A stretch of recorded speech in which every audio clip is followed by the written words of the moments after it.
Hey everyone, it's been a minute since my last upload. Good to be back. I've missed chatting with you all about the latest in gaming, and honestly, there's a lot to catch up on. The gaming world never stands still, and neither do we. So let's dive right in. Today, I want to talk straight about the Xbox Series X, especially if you're thinking about buying one in 2025. There's been a ton of buzz, rumors, and heated debates online, and I know a lot of you are wondering if it's still worth your hard-earned cash. So let's break it down together.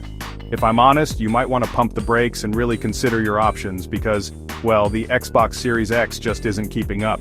And the PS5? It's actually pulling ahead. The gap between these two consoles has only grown wider over the past year, and it's not just about specs anymore, it's about the whole experience. So first things first, price. Let's be real, price is usually the deal breaker for most of us. Whether you're a casual gamer or a hardcore fan, nobody wants to feel like they're overpaying for what they get.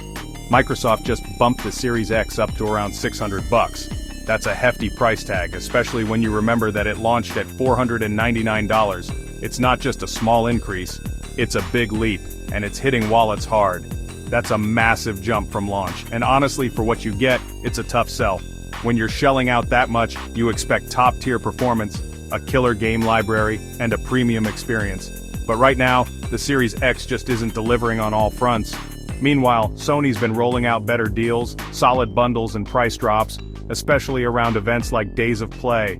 They're making it easier for gamers to get their hands on a PS5, and they're throwing in extras like controllers, games, and even PlayStation Plus subscriptions. Even after their own price tweaks, the PS5 still feels like a smarter investment. You're getting more bang for your buck, and it's clear that Sony is listening to what gamers want: affordable access to great games and hardware. So why pay more for less? That's a big red flag. Now let's talk numbers, because numbers don't lie and the sales figures are painting a pretty clear picture. Xbox sales have been dropping hard, seriously, year over year it's a sharp decline. We're talking about millions fewer units sold compared to previous years, and it's not just a temporary dip, it's a trend that's been going on for a while now. All the while, PS5 is dominating the charts. Sony's console is flying off shelves, and in some regions, it's even outselling Xbox by a factor of 3 or 4 to 1. That's not just hype, it's real demand. It's not just a stat, it shows what gamers are actually choosing. When people walk into a store or shop online, more and more are picking PlayStation. That says a lot about where the community's head is at.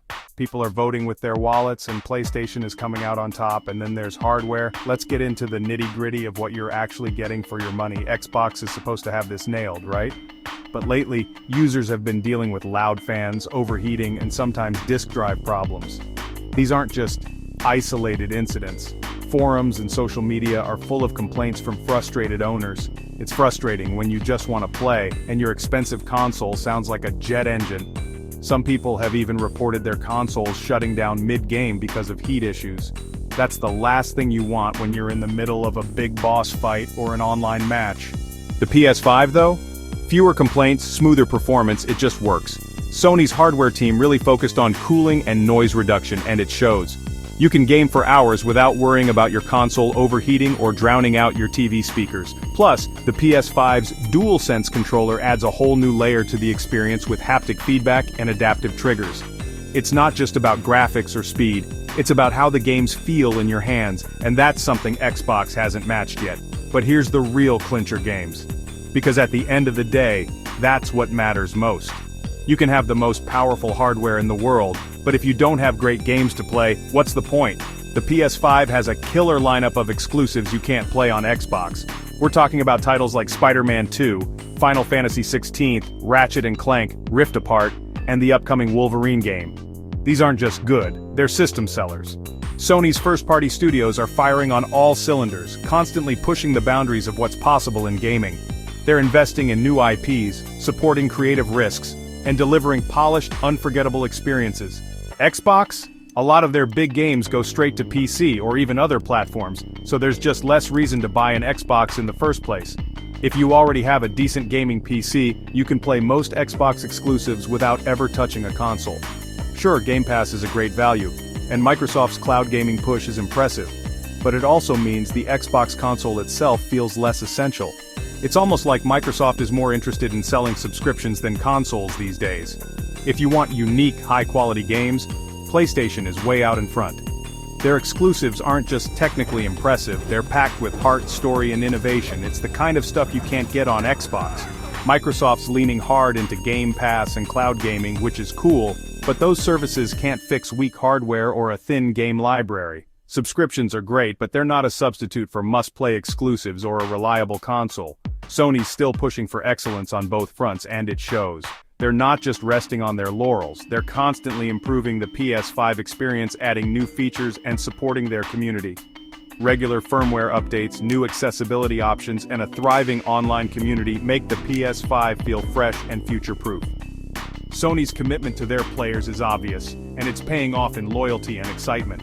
So, bottom line, between the rising price, hardware headaches, and fewer must-play games, the Xbox Series X just isn't the best choice right now.